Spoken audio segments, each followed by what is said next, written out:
Bom, vamos dar continuidade ao evento. Então, encerrando o evento com a última palestra, eu gostaria de convidar a professora Cláudia Regina Cavaglieri para ministrar a sua aula no quarto Simpósio Internacional de Imunometabolismo e Exercício. Acredito que a professora Cláudia já esteja presente.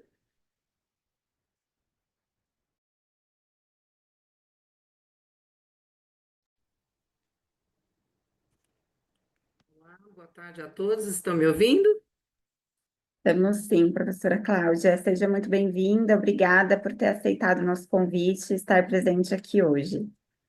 Bom, eu queria agradecer imensamente ao Ronaldo por esse convite estar aqui no quarto Simpósio Internacional. Já estive em alguns outros anteriores e é sempre um enorme prazer acompanhar as palestras o dia todo e parabenizar todos os palestrantes anteriores e os mediadores.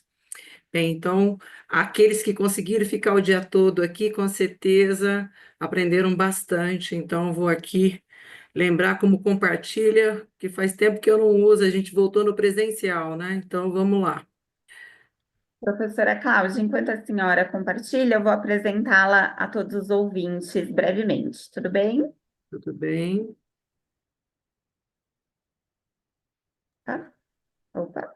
A professora Cláudia, ela é graduada em Ciências Farmacêuticas pela PUC de Campinas, possui mestrado em Ciências Biológicas pela Universidade Estadual de Campinas e doutorado em Ciências pela USP, com estágio no exterior na Universidade de Oxford.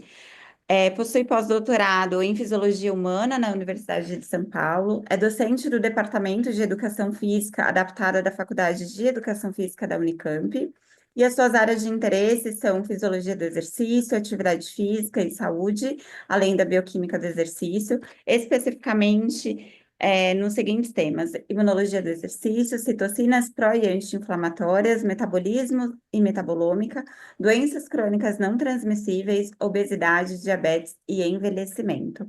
E hoje a professora Cláudia vai palestrar sobre imunossenescência, metabolismo e exercício. Fique à vontade, professora Cláudia. Muito obrigada. Então, vamos iniciar aqui. Hoje eu vou tentar fazer uma relação entre obesidade, metabolismo, envelhecimento celular e imunossenescência. Então, a gente sabe que a obesidade é uma doença multifatorial, é um dos principais fatores de risco de doenças crônicas não transmissíveis, é o quinto fator de risco de mortalidade, e nós passamos há pouco tempo pela pandemia de Covid, e os grupos de obesos também faziam parte dos grupos com aumento de risco e aumento de complicações relacionadas à infecção por Covid-19. Existem vários fatores envolvidos com esse aumento da obesidade, né? Fatores genéticos, hormonais, mas especialmente está relacionado com o estilo de vida. Isso é o aumento de alimentos calóricos, especialmente ultraprocessados, típicos, né, da atualidade, e acompanhado de um comportamento sedentário, isso é, não só a redução do nível de atividade física diária, mas também o aumento do comportamento sedentário. Cada vez mais nós permanecemos sentados no trabalho, na frente das telas, e isso faz com que tenhamos um aumento de risco de ter um balanço positivo e, consequentemente, aumentar o acúmulo de massa gorda. Portanto, temos uma pandemia, né, tanto de obesidade como sedentarismo, sendo que a obesidade é o quinto fator de risco e o quinto fator de risco, o sedentarismo é o quarto fator de risco de mortalidade, e juntos eles elevam de forma exponencial o risco de mortalidade. Agora, nesse mês de março, foi publicado, então, o Atlas da Obesidade no Mundo, comparando, então, dados de 2000 a 2030, e fica evidente que houve um aumento, tanto do excesso de peso, que é essa cor amarela, como também o aumento da obesidade tipo 1 e a obesidade com IMC acima de 35, tanto em homens como em mulheres. Então, percebam que de 2000 para 2030, 2030 está aí, né? Nós temos esse aumento e, infelizmente, o agravamento da obesidade em todos os continentes do mundo. Quando a gente fala do Brasil, né? No Brasil, a gente tem aí, desculpa, no Brasil a gente tem 68% da população com excesso de peso, então veja, né, há um tempo atrás a gente falava em 50%, a gente já está com 68% da população com excesso de peso, 31% da população brasileira em 2025 com obesidade, e 60.913 pessoas estão morrendo de forma prematura em virtude da obesidade. E uma das doenças mais relacionadas com essa mortalidade é que a obesidade ela leva a um aumento de risco de doença metabólica, que é o caso da diabetes tipo 2. Não só as doenças cardiovasculares, mas a diabetes está muito relacionado com a obesidade. Bom, desde da década de 90, nós já sabemos que alguns tecidos, né, alguns órgãos, também têm características como órgãos endócrinos tradicionais, né? A gente tem aqueles órgãos endócrinos que a gente aprende, né, nas aulas de fisiologia, de anatomia, como é o caso da glândula tireoide, né, da glândula suprarrenal. Mas, a partir de 1990, iniciando-se pelo tecido adiposo, a gente sabe que tecido adiposo, tecido muscular, a palestrante que falou anteriormente, falou de algumas miocinas que são liberadas pelo músculo em contração, mas outros órgãos, como osso, né, como o fígado, né, liberam substâncias que têm um caráter endócrino, isso é, alteram mecanismos fisiológicos, além do seu próprio efeito no tecido. Então, falando sobre o tecido adiposo, que aumenta, obviamente, com a obesidade, o tecido adiposo é um tecido conjuntivo, tem esse caráter endócrino. Esse tecido tem uma característica importante, além dos adipócitos, ele tem um infiltrado de células do sistema imunológico, e esse fenótipo dessas células do sistema imunológico dependem, obviamente, do grau de obesidade desse indivíduo.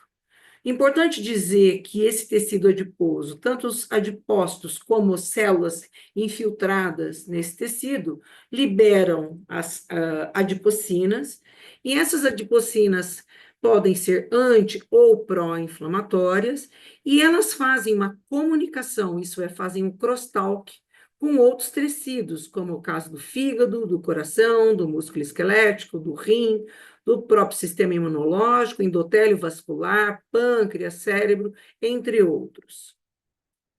Bem, o tecido adiposo de um indivíduo eutrófico, né, do tecido adiposo magro, né, ele tem como fenótipo células infiltradas de características anti-inflamatórias.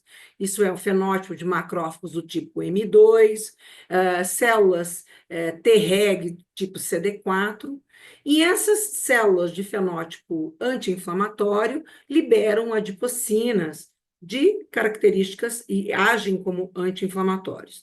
À medida que esse indivíduo ganha peso e esses adipócitos vão se hipertrofiando, isso é, vão acumulando triglicerídeo, vai havendo uma hipóxia local, além de liberação de proteína quimioatrativa de monócito, como é o MCP1, vai aumentando a liberação de inflamassoma, e também, por conta do excesso de gordura nas células, as células passam a liberar ácidos graxos, que por sua vez estimulam o Toll-like receptor, principalmente do tipo 4, e todos esses fatores levam, então, à mudança né? Isso é, da infiltração de células, atraindo células do sistema imune inato, especialmente macrófagos do tipo N1, neutrófilos, células T, mas agora mais CD8, e esse fenótipo de células ativadas da imunidade aumenta, então, a secreção de citocinas pró-inflamatórias e, consequentemente, teremos uma inflamação subclínica e que vai estar relacionada com a etiologia das principais doenças crônicas não transmissíveis prevalentes na população com excesso de peso. Bom, então, nessa primeira imagem, a gente vê o tecido adiposo magro, né? Aqui liberando substâncias anti-inflamatórias e com menor secreção de substâncias de adipocinas pró-inflamatórias, com o excesso de peso. A gente vê, então, a mudança do fenótipo com macrófago M1 e neutrófilos. Essas substâncias pró-inflamatórias vão cair na corrente circulatória e, consequentemente, aumentar essa inflamação subclínica. Essa exposição crônica do músculo, né, vai levar à alteração do receptor de insulina, vai inibir a ação da insulina e, consequentemente, a obesidade está associada à resistência à insulina, diabetes tipo 2 e também sarcopenia. Então, se a gente olhar, né, o tecido adiposo de indivíduos eutróficos, veremos, então, uma predominância de células de fenótipo anti-inflamatório com liberação de substâncias anti-inflamatórias, como é o caso da IL-10, da IL-4, 13, adiponectina, e metabolicamente teremos uma situação imunometabólica de homeostase. Em compensação, quando nós temos um tecido adiposo de um indivíduo obeso, nós já temos mudança do fenótipo, com infiltração de macrófagos do tipo M1, CD8, também linfócitos B, aumento de neutrófilos, com aumento de secreção de adipocinas, especialmente leptina, resistina, que estão muito envolvidas também com o processo inflamatório, resistência à insulina, mas também as citocinas, como TNF-alfa, interleucina 6 e interferon gama. Então, se vocês olharem na figura abaixo, verão, então, né, que no indivíduo eutrófico nós temos, então, uma sensibilidade à insulina e uma característica de fenótipo diferente do indivíduo obeso, isso é, com hipertrofia, com expansão, né, do tecido adiposo, e à medida que o indivíduo ganha peso, esse fenótipo, esse inflamatório, aumenta e a sensibilidade à insulina diminui. Bom, existe, portanto, uma relação muito forte entre obesidade e diabetes mellitus do tipo 2, porque o tecido adiposo, como eu acabei de demonstrar, libera substâncias que agem em vários tecidos, alterando, né, o metabolismo relacionado com o metabolismo da glicose. Então, isso acontece, por exemplo, no fígado, né, alterando a captação e a produção de glicose, o metabolismo de lipídio, a acumulação de gordura, levando à esteatose hepática não alcoólica, alteração de beta-oxidação e também resposta imune, o pâncreas alterando a função das células beta, a secreção de insulina, no intestino também alteração de reabsorção, permeabilidade, nós tivemos a palestra de manhã, belíssima, do professor de Portugal, no cérebro, alterando a relação saciedade-apetite, termogênese também, e no músculo esquelético, captação de glicose, beta-oxidação e sensibilidade à insulina, alterando a secreção e a estocagem de lipídios. Portanto, obesidade, sedentarismo e envelhecimento, né, vão levar a esse processo de inflamação crônica e que é a base da etiologia, né, da resistência à insulina, da aterosclerose, das doenças crônico-não degenerativas como Alzheimer, câncer, entre outras. Esse trabalho é muito interessante porque ele mostra que, além daquelas adipocinas e citocinas relacionadas com inflamação, o tecido adiposo hipertrófico libera também ácidos graxos, como ácidos graxos de cadeia longa, diacilglicerol e ceramidas, e esses ácidos graxos de cadeia longa vão exercer também um papel importante na alteração metabólica desse indivíduo.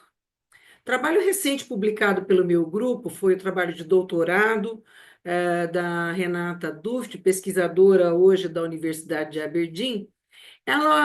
Nós fizemos, então, uma avaliação antes do treinamento, depois eu vou mostrar os resultados pós-treinamento, onde nós coletamos não só apenas amostras de soro, mas também nós fizemos biópsia de tecido adiposo subcutâneo na região abdominal próximo ao quadril, né? E com esse tecido adiposo, nós fizemos, então, a avaliação por espectrometria de massa, né? Fizemos lipidômica, e ficou claro, então, né, quando comparamos indivíduos eutróficos, obesos e obesos sem comorbidade, isso é, sem diabetes, e obesos com diabetes tipo 2, que ambos, obesos e obesos diabéticos, liberavam, sim, aumentavam essa lipólise, aumentando, então, a liberação de diacilglicerol e ácidos graxos de cadeia longa, que exerciam efeitos lipotóxicos, estresse oxidativo, inibindo a via de Jank e sinalização de insulina, bem como alguns ácidos graxos, especialmente a gente fala dos esfingolipídios, como é o caso das ceramidas. As ceramidas também exercem a inibição da sinalização de insulina pela inibição da PI3 quinase e AKT, também, e consequentemente, com essa inibição, diminuição de massa magra, né, aumento, né, de risco de síndrome metabólica, uma vez que as ceramidas também induzem inflamação, e essa inflamação, né, juntamente com a resistência à insulina, também levam ao desenvolvimento de diabetes, da resistência à insulina, diabetes tipo 2. Outros tipos de esfingolipídios, como é o caso, né, da exosilceramida, que leva também à inflamação, mas também induz o aumento do estresse oxidativo, e todo esse combo desses lipídios levam à resistência à insulina, à inflamação e à disfunção mitocondrial. Bem, em resumo até aqui, né, no caso da obesidade, a gente tem um aumento do tecido adiposo, e especialmente do tecido adiposo visceral, e com esse aumento do tecido adiposo visceral, a gente tem aumento da liberação de ácidos graxos, citocinas, adipocinas pró-inflamatórias, que levam a essa disfunção mitocondrial. Consequentemente, a gente vai ter diminuição da beta-oxidação, da utilização de lipídios, aumento do metabolismo anaeróbio, isso vai levar também à resistência à insulina, e que vai alterar o nosso metabolismo, porque a gente tende a ter uma inflamação crônica, isso é, o tempo todo esse sistema imunológico será ativado. Bem, a obesidade e o envelhecimento, elas fazem parte são dois lados da mesma moeda. Esse trabalho muito bacana, ele mostra que a obesidade, ele reforça a maquinaria do envelhecimento por levar ao desequilíbrio redox, disfunção mitocondrial, aumento da apoptose, da senescência celular, da autofagia e do aumento da inflamação.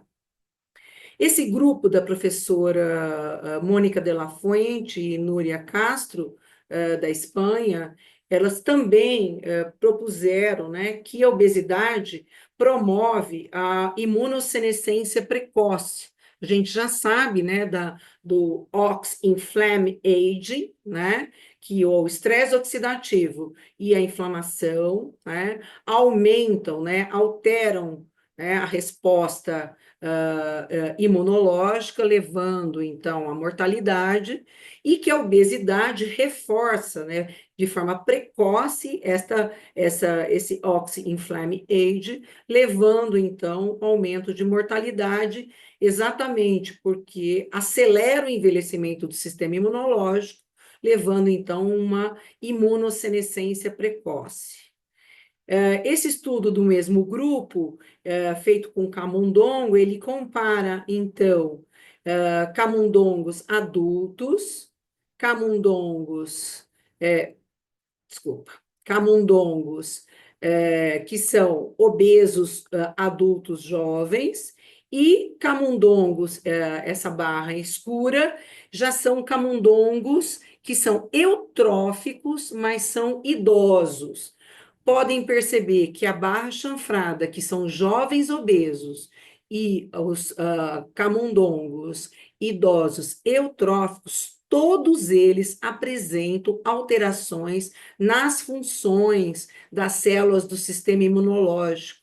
Isso é, com diminuição de quimiotaxia, de eficácia de fagocitose, quimiotaxia de linfócitos, capacidade proliferativa quando estimulados os linfócitos, demonstrando, então, que neste caso experimental, os animais jovens obesos tinham as mesmas alterações imunológicas com relação à função das células imunológicas, como o dos camundongos idosos eutróficos.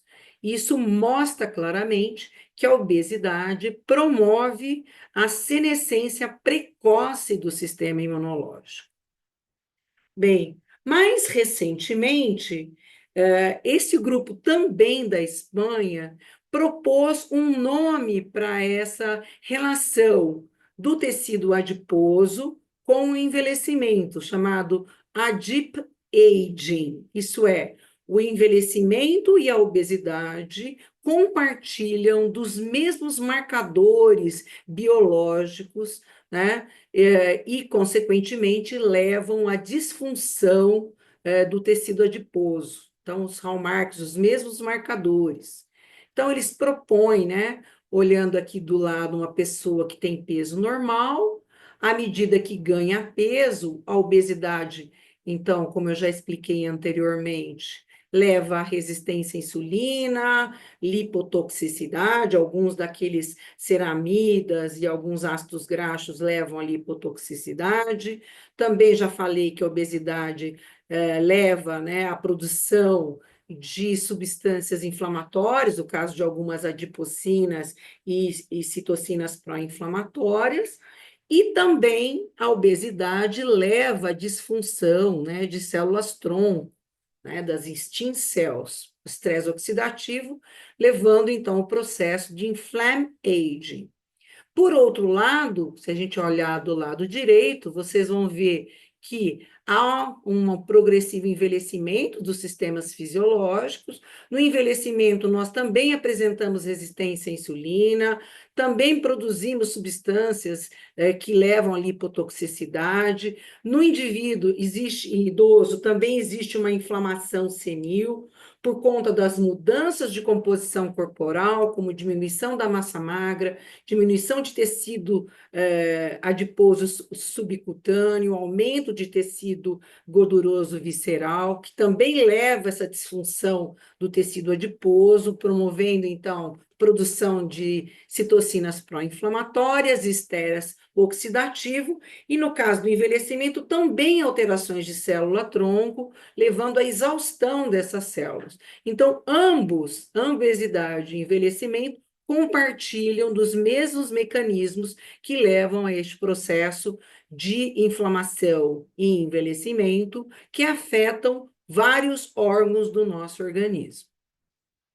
Bom, o nosso laboratório, o de Fisiologia do Exercício, na Faculdade de Educação Física, nós trabalhamos exclusivamente com experimentos em humanos, nós não temos nenhum experimento com animais, então tudo que nós testamos esses modelos animais e mecanismos que são testados anteriormente, para ver realmente se a obesidade modula realmente esses marcadores.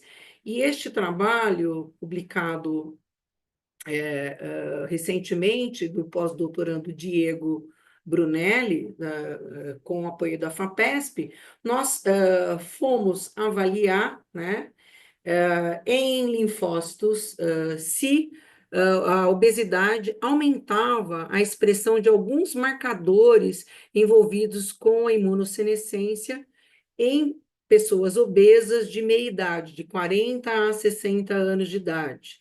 Então, nós tínhamos 3 grupos: o grupo obeso diabético, o grupo obeso sem comorbidade, né, e o grupo eutrófico, todos na faixa aí dos 50 anos de idade. Vocês podem perceber, né, que realmente eles têm um índice de massa corporal acima de 30, então os 2 grupos obesos, diabético e não diabético, com 32, e o grupo eutrófico com 23, e ambos têm, né, uma porcentagem de gordura alta, né, uma massa magra menor, circunferência de cintura muito alta, né, o obeso diabético, a maior parte deles toma metformina como tratamento, mesmo assim apresentam, né, uma glicemia de jejum alta comparada com o obeso que não é diabético, né, que é normoglicêmico. E aí o VO2, obviamente, é menor nos 2 grupos comparado com o indivíduo eutrófico. Bem, quando a gente separa, então, né, os linfócitos, e aí a gente vai fazer a expressão desses marcadores de imunossenescência, o que a gente observa? Que tanto o grupo obeso diabético como o grupo obeso apresentam, né, a expressão aumentada de leptina, interleucina 2, 4, CD 27, interleucina 10, tentando compensar, né, essa inflamação, TNF aumentado, PD1, interleucina 6, P16 e CCR7. Isso é a obesidade, né? Aumenta o tecido adiposo, que aumenta, então, a inflamação, e aí aumenta a expressão, né? A secreção dessas substâncias e a expressão de marcadores inflamatórios, bem como a expressão de marcadores de exaustão imunológica, que é o caso do PD1, do envelhecimento celular, que é o caso do P16, CCR7, que é a quimiocina, aumento da produção de quimiocina, CD27, que é um marcador de redução de telômero, de exaustão de senescência replicativa, mostrando, então, que a obesidade, e a obesidade com ou sem diabetes, levam, então, a esse aumento, né, de um envelhecimento precoce, e isso pode comprometer a imunovigilância e aumentar o risco de doenças infectocontagiosas. Por outro lado, a gente sabe que a gente pode controlar a longevidade, e nesse controle da longevidade, né, metabólica, o exercício físico é um dos fatores mais importantes, né, com relação a melhorar nosso metabolismo, diminuir ou mitigar o envelhecimento e, consequentemente, aumentar a nossa longevidade. Bem, isso porque o músculo, como eu falei inicialmente, é um órgão endócrino, ele libera miocinas, e a gente sabe disso desde o trabalho de 2005 da Bent Pedersen, onde ela vê claramente a liberação de interleucina 6, que exerce, então, após uma sessão de exercício, aumento da interleucina 6, e a partir, né, desse trabalho, muitas outras miocinas foram descobertas e que promovem efeitos diversos no nosso organismo. Muitos autores, inclusive a própria Bent Pedersen, têm nomeado recentemente essas miocinas como exerquinas, porque elas são liberadas a partir de uma sessão de exercício físico, né? Então, elas são proteínas, elas são secretadas durante a contração muscular e influenciam a função do organismo, né? Vários tecidos são alterados por conta disso. E eu queria fazer uma provocação a vocês, porque o American College, em 2007, faz uma publicação falando o seguinte: o exercício é realmente uma droga, é um remédio, em 2007? E eu vou mostrar para vocês, até o fim da minha apresentação, convencê-los se realmente se o exercício é ou não pode ser considerado uma medicação, um remédio. Bom, então já foi apresentado até muito bem pela professora que me antecedeu, né? Que a gente já é sabido que o exercício físico tem efeito anti-inflamatório importante, que o músculo em contração libera interleucina 6, que inibe, né, o TNF-alfa, aumenta a produção de interleucina 10, também inibe a expressão de Toll-like receptor 4, aumenta, né, a liberação de adiponectina, muda a modulação também no sistema nervoso central, e isso, consequentemente, gera, né, um ambiente inflamatório no nosso organismo. Mas não é só a interleucina 6, nós temos muitas outras substâncias produzidas que têm esse papel também, como é o caso da irisina, da metrionina, né, no caso da interleucina 15, FGF21, entre outras, muitas outras miocinas liberados no músculo em contração e que têm efeitos no cérebro, como é o caso do BDNF, também na pele, na circulação, no osso, né? Agora nós estamos estudando também o efeito sobre o osso, né? As osteoquinas, no intestino e assim por diante. Bom, um dos primeiros trabalhos, esse foi o trabalho também do Diego, apoiado pelo FAPESP, nós vamos verificar, naquela época, 2011, 12, quando iniciou esse projeto da FAPESP, que resultou no doutorado do Diego Brunelli, ainda se recomendava para as pessoas obesas o treinamento aeróbio, né? E para a promoção da saúde, treinamento combinado. Então, nós somos um dos primeiros trabalhos que foi avaliar se o treinamento combinado tinha efeitos metabólicos positivos nas pessoas obesas de meia idade. E por que meia idade?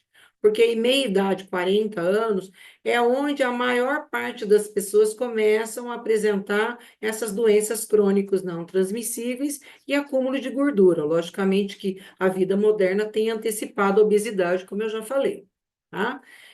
Esses eram homens apenas nesse estudo, e eles não tinham nenhuma comorbidade, eles só tinham excesso de peso e eram sedentários.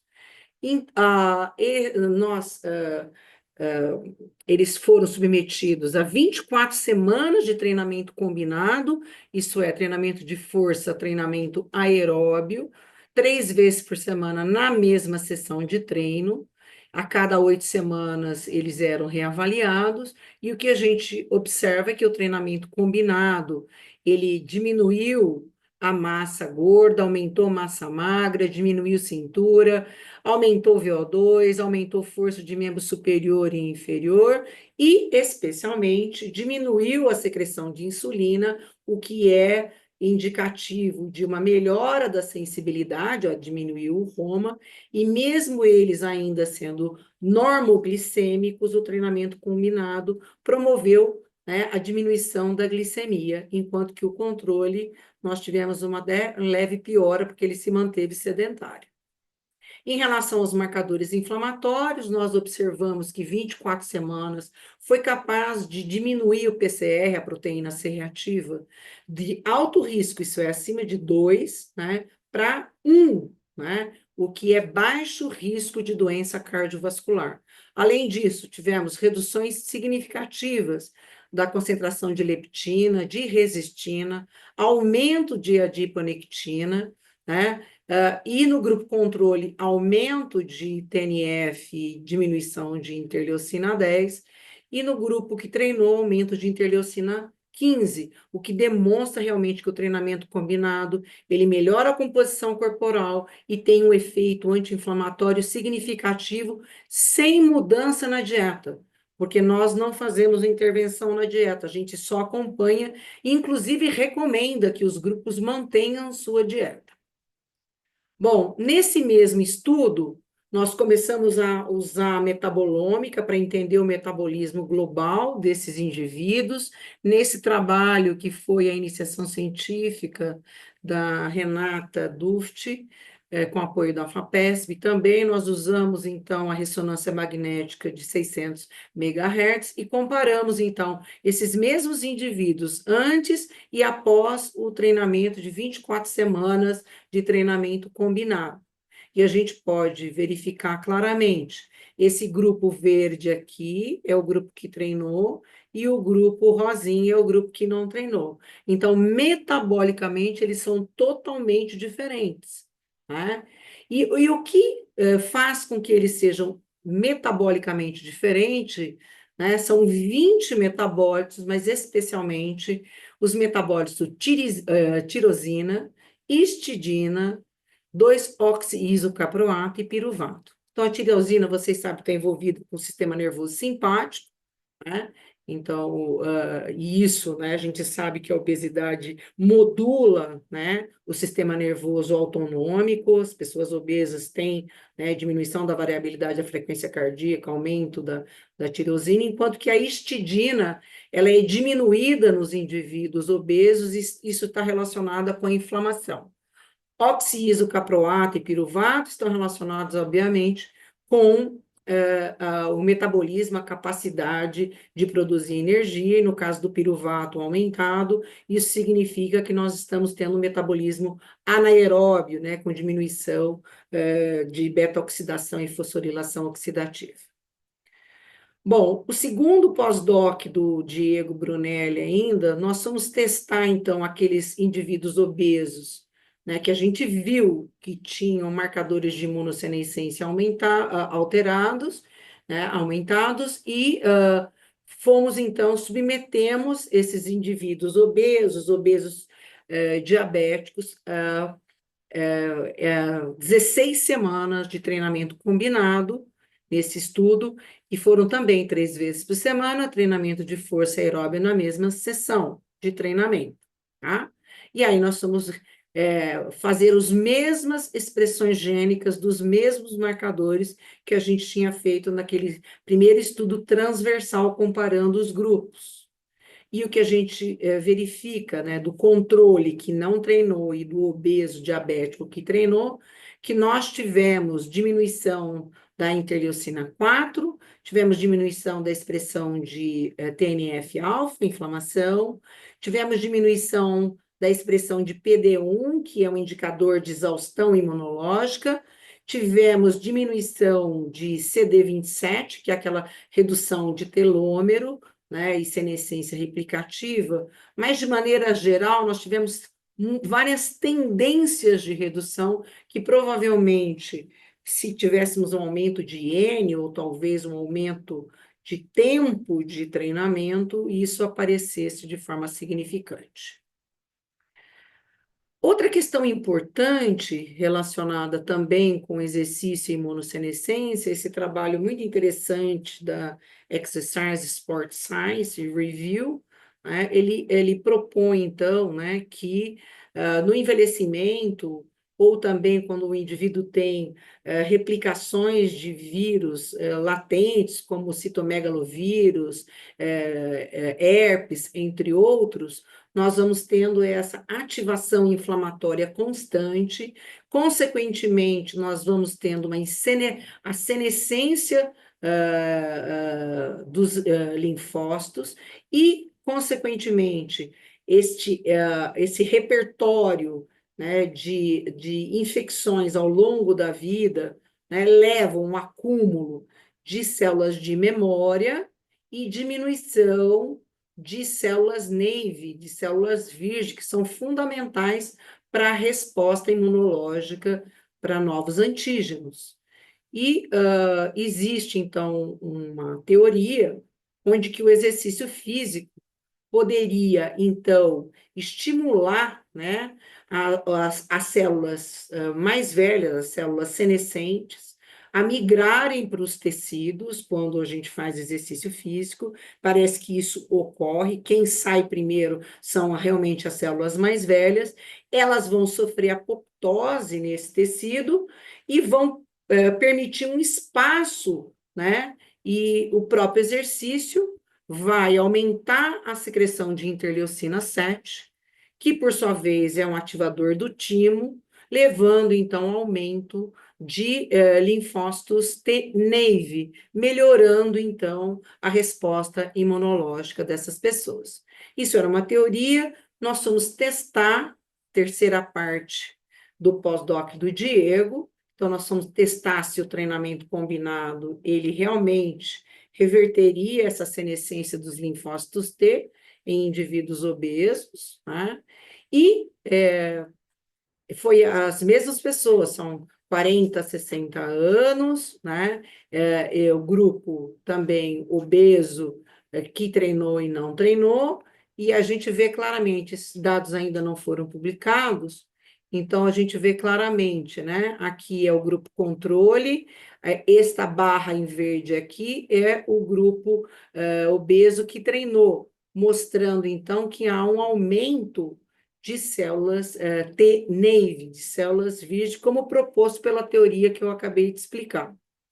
Em relação às células de memória senescente, percebam aqui que houve uma diminuição, né, de células senescentes, portanto, os nossos dados comprovam realmente que o exercício físico, numa condição do indivíduo com obesidade, que teria mais células senescentes, o exercício físico é capaz de modular e aumentar a quantidade de células TNF. Então, o resumo até aqui, né? Que o exercício físico ele diminui a inflamação, que o exercício diminui marcadores de senescência, como é o caso do PD1, CD27, aumenta as células TNAVE, diminui as células senescentes, e, portanto, o exercício físico, no caso, eu estou falando do treinamento combinado, exerce efeito anti-inflamatório, anti-envelhecimento e melhorando essa imunovigilância nas pessoas obesas que fazem exercício físico. Nós complexamos um pouco, e um terceiro grande projeto nosso, apoiado pela FAPESP, foi também tentar entender se o treinamento combinado, força e aeróbio, conseguiam também modular o tecido adiposo branco e estimular o tecido adiposo marrom nesses obesos diabéticos. Esse trabalho culminou no doutorado do Ivan Bonfante, que agora está fazendo pós-doutorado comigo, também com apoio da FAPESP. Bom, nós publicamos vários artigos deste trabalho, mas eu gostaria de dizer que nós observamos que 16 semanas de treinamento combinado aumentou, né, a atividade termogênica das pessoas com obesidade e obesidade tipo 1, tipo 2, e também exerceu efeitos agudos e crônicos com relação à secreção de várias incretinas, que também modulam o nosso metabolismo de maneira geral. Hoje eu vou falar especificamente sobre o remodelamento do tecido adiposo, e nesse estudo nós utilizamos o PET-CT. O PET-CT é aquela tomografia computadorizada que é muito utilizada, né, no tratamento para câncer, porque ele faz um scanner, né, da pessoa, e os pacientes eles tomam imunofármacos radioativos, né, as células que metabolicamente mais ativas, elas ficam fluorescentes. Então, nós usamos essa técnica para observar o tecido adiposo marrom, que fica na região subclavicular, mas também tem na região abdominal, né? E esses voluntários, eles fizeram PET-CT antes e após 16 semanas de treinamento combinado. Então, eles chegavam no Hospital das Clínicas, no setor de radioimagem, e eles ficavam, então, em torno de 17 graus, porque o frio é um estimulador, o mais potente estimulador do tecido adiposo marrom. Depois de uma hora, eles tomavam, né, era injetado neles a glicose marcada, esperavam mais uma hora, nós controlávamos por eletromiografia, para não haver tremor, né, para não haver geração de calor por tremor. Então, quando começava a sentir muito frio e o eletromió apontava, nós alterávamos a temperatura, isso foi controlado, e aí fazia-se o scanner, né, desses voluntários. Então, as figuras de cima mostram a região subclavicular em 2 indivíduos antes do treinamento. Do lado esquerdo, veja que não tem nada fluorescente, o do lado direito ele já tem um pouco mais de atividade do tecido adiposo marrom, e na figura de baixo é a região da cintura, pouca atividade, vejam, do tecido adiposo. Bem, isso foi antes do treinamento por 16 semanas. Depois, nas figuras de baixo, nós repetimos ao PET-CT depois de 16 semanas de treinamento. Vejam, nas ambas as figuras está tudo fluorescente. Isso demonstra claramente que o exercício físico ele ativou o tecido adiposo marrom. Além disso, a gente observa que também na parte da cintura houve também um aumento dessa refringência nesse tecido adiposo branco, demonstrando que pode ter havido algum tipo de browning do tecido adiposo, quando o tecido adiposo branco ele se remodela com características de tecido adiposo marrom, produzindo mais calor, isso é, ativando o CP1. Né? Bom, isso mostra claramente que o treino, que o exercício físico, ele pode promover a termogênese e o remodelamento do tecido adiposo branco. Nós confirmamos isso antes e pós-treinamento, mostrando então que houve realmente um aumento do consumo quilocalorias, também houve um aumento, né, do consumo de oxigênio e um aumento da produção de VO2, mostrando claramente que esses indivíduos, pós-treinamento, realmente estavam metabolicamente mais ativos, com predominância de fosforilação oxidativa. Esse trabalho, publicado agora em 2025, nós fizemos, então, um cluster exatamente vendo risco de doenças cardiometabólicas relacionadas com a captação de SUV. Isso é, foram 22 voluntárias que participaram também dessa questão do PET-CT. A maioria eram mulheres, eram 14 mulheres e 8 homens, e nós fizemos, então, a divisão dos grupos entre alto e baixo captação de SUV, tanto na região supraclavicular, que é a região onde a gente tem predominância do tecido adiposo marrom, e na parte do tecido adiposo visceral. Tá? E o que a gente viu, né, em termos de marcadores, que os grupos, que é essa barra escura preta, em termos de leucócito, neutrófilo, plaqueta, índice de risco de ter triglicerídeo aumentado, o Z-score para síndrome metabólica, triglicerídeo, diminuído, colesterol diminuído, VLDL diminuído, LDL diminuído, TNF diminuído, CD 137, TEMEM 26, o CP1, ZIC1 e BANK1 são todos marcadores de termogênese, mostrando que quem tem um aumento de captação de SUV, significa que esse tecido está mais ativo e, consequentemente, risco de dislipidemias, de doenças metabólicas, estão diminuídas em virtude desse aumento de termogênese. Eu apresentei para vocês no início da minha apresentação os dados de lipidômica por espectrometria de massa do doutorado da Renata Duft, e nós fizemos, então, antes e pós-treinamento combinado de 16 semanas de pessoas obesas e obesos diabéticas. Então, eram 3 grupos, lembrando, os eutróficos, obesos sem comorbidades, obesos diabéticos, foram retirados amostras de plasma, biópsia de tecido adiposo, foi feitas as avaliações funcionais, foi feitas as avaliações de composição corporal, acompanhamento nutricional sem intervenção nutricional.